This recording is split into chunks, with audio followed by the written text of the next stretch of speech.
This is the technical difficulties. We're playing Two of These People Are Lying because two of these people will be joining me as usual. Chris Joel. Hello. Gary Brannan. Mr. Didn't right? Mr. Didn't right? His onions, Daisy's too small. His taters, they're too big. And Matt Gray. Hi. The way this works is that we've all picked Stay with us, Matt. Stay with us. two articles off Wikipedia, stuck them in the envelopes each. There are 6 envelopes, 2 each. Tom will pick an envelope. And have you shuffled them? You should probably I've shuffled them several times while you were giggling at your own joke before we started recording. Tom will now pick one envelope. Yep. And I don't know which person wrote whichever title is in here. Which means 2 of us will be lying about what's in the article, and one of us will not be. Hence the name. And all I have to do is work out which of these 3 reprobates. The first thing I'm going to do is ask you to pronounce the obviously Welsh thing that's on here. No, you know what? I'm going to pass the word, and we're going to start with Gary this time. Right. Gary, how do you pronounce it? And what is that? That'd be Celws I Radfan. I mean, that was competent. That was. I mean, I know. Believable. You spent a year in ABBA. I know that, but not Aberystwyth, just the band ABBA. Yeah, I understudied for Benny for several years. Mostly in the bit between their last album and this one. Yeah. Anytime anybody asked in the pub, aren't you Benny for ABBA? Yes, I'm Benny from ABBA. Is that meant to be a beard? I've never seen someone mime a beard. Oh, I thought he was hiding the lack of beard. You could have grabbed the tinsel. You could have put your T-shirt over, but no. We've got Beard. yes. We've got an imitation of the Predator. Carry on.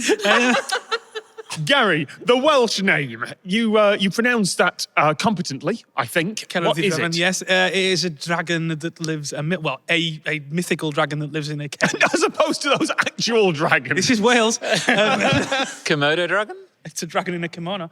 It's a mythical dragon that lives in a cave just outside the town of Machynlleth. A dragon that lives in a cave outside that place. All right, Matt. Celwyddi with Drefon. Oh yeah, you lived in Wales for a bit as well, didn't He did. What is it, Matt? It is an unspecified beast. Oh, Are you we'll come sure back it's to not that. a dragon in a kimono? No. Chris. Celwyddi Drefon. I mean, you're all doing that much better than I would. All right. It is a small town in Glamorganshire noted for not existing. Ooh, noted for not existing. All right, we will start with Gary then. Tell me about the dragon in the cave. The dragon serves soup. That's Button Moon, mate. It's the clangers, It's you the idiot. clangers and off. Yes. Yes. I thought Soup Dragon was... No, soup dragon's the clangers. Oh. Here he goes with his big out of the park now, right in your face. I think you'll find it was in Finland. Anyway, yeah, well, cawl, the popular Welsh stew, and that's what it's known for. Wait, actually, I don't know that, and I worry you might have just tried to get a fast one past me there. Well, cawl is a Welsh stew. It's like a stew, like a bit like Irish stew. Only Same Welsh. kind of thing, only Welsh, and you put cheese in it. It's very nice. And yeah, the dragon lives in a cave. It brews up soup for the townspeople, which is served at the start of the year. This is absolutely from the clangers. This has to be. Bloody, where do you think they got the idea? All right, so where do you think they got the idea for the clangers from? That's one of the other things. It is the inspiration for the soup dragon in the. Oh, it's just brought it back. That has. Well, I was almost ready to do the big strike that Well, I'm massively imagine you overconfident were. with. But then you said it was the inspiration for. All right, Matt, an unspecified beast. The beast lives in the belly of the mountain Right. near Betws in North Wales. There is a mountain near there. There's quite a lot of mountains near there. Yeah. Tom with his big book of Welsh facts there. Oh yes, I see there is a Yes, I mountain quite confirm nearby. there are mountains. I mean, I realise that I'm on shaky ground here based on previous form, but I've been to Betws. There is a mountain near it. Quite a lot of them. Yeah. Chris, a small town that's noted for not existing. Is this the Welsh Brigadoon? No, it's rather more prosaic than Oh, right, okay.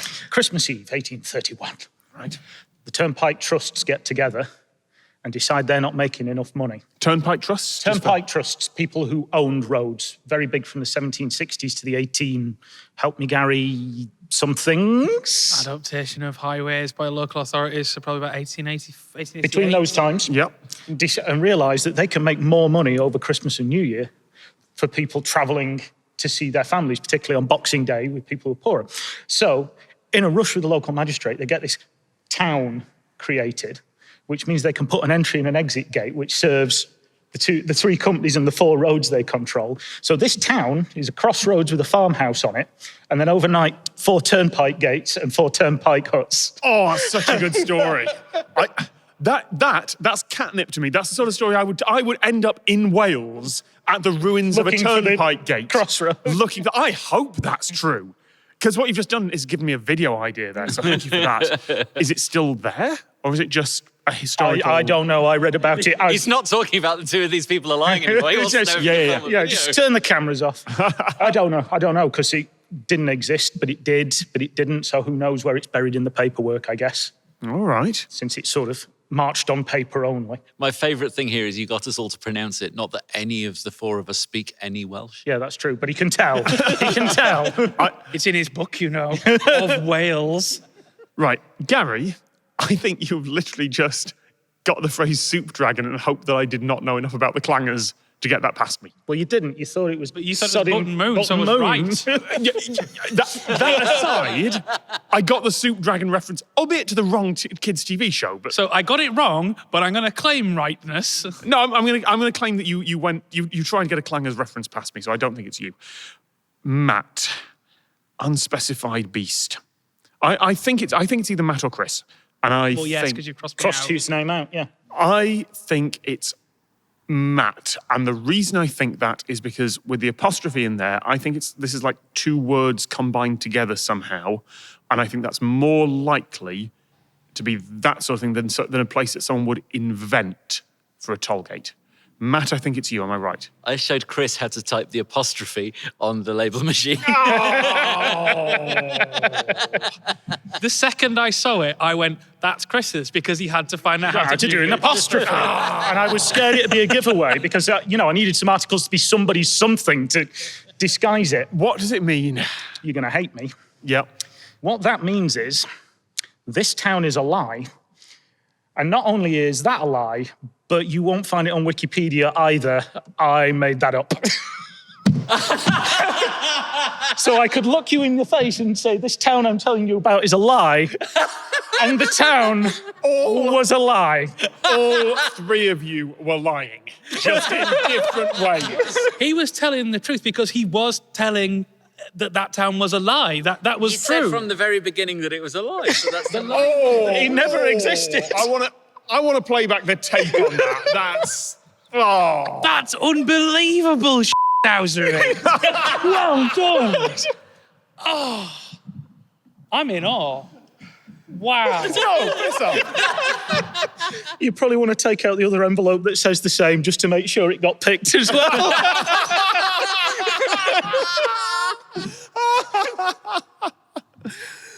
Wow. Enjoy making your video. Any fucking crossroads in Wales, you can spin that bull. Right. There's 5 envelopes left. Should we do another one? So this isn't a sponsor message because we don't do those. No. Not yet. A, no one's offered us enough. And B, no one's offered us anything. But if you wish to. You have to have very small nipples for them to grab. Anyone. Or just close together. No, mind a distance. We're talking to you about a YouTube channel. Yes, if there is anything from the technical difficulties from now on, 2022 and forward, it will not be on the Matt and Tom channel. It will not be on the Tom Scott channel. It will be on the technical difficulties channel. What? Could you not do Don't look there. Don't look. You can look, but you won't find. This is take 8, okay? This is take 8, and every single time someone has yelled and Chris has left frame in exasperation. Look, there are links on the screen everywhere. All over. If you would like to see our stuff in future, I mean, God help you, but if you would, It's there. it's there. Go there, do the click the thing. Right. 5 envelopes remain, 2 from Matt, 2 from Gary, 1 from Chris, which I'm assured has been swapped out, so it does not have the same clue again. Pick one at random, and our second topic for this show is The plot of the Rue Saint-Nicaise. Nicaise. I don't know. Well, Rue is French, so I'm Rue is assuming French. Saint-Nicaise. Saint-Nicaise. All right. And we start with Chris. This was an attempt to assassinate the Emperor Napoleon. Assassination attempted of Napoleon. Gary, the plot of the Rue Saint-Nicaise. This is a famous and notable French legal case, excitingly about landholding. Landholding.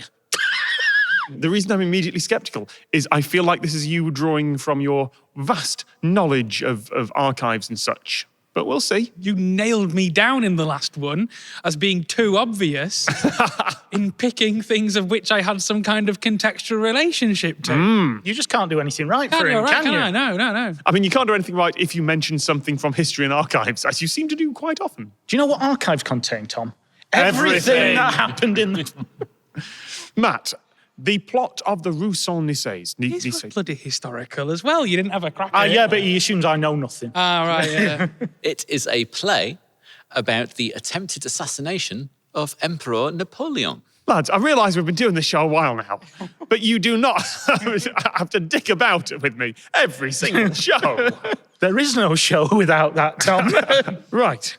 Just to be irritating, Matt, I'm going to start with you on the way back. Go on, then. It's a play about the assassination attempt on Napoleon, is it? You start. Tell me about this assassination plot.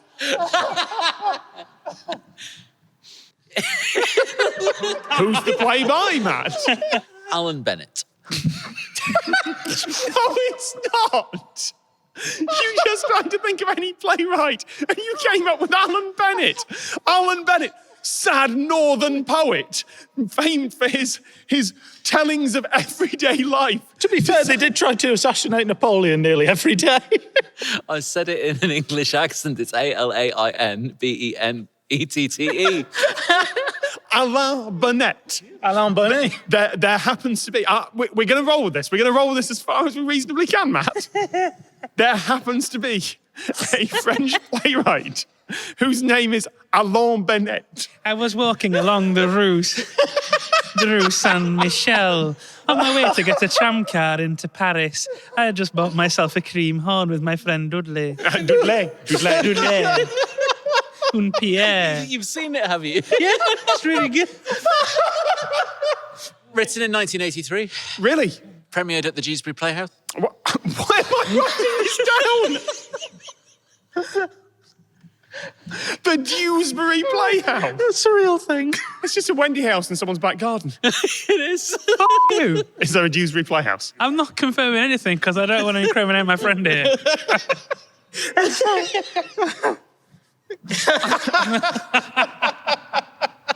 You are going to be so angry when you Google for Alain Bennett. Oh, boy. Tell us about that truth then, Gary. The legal case about landholding. Yes, so...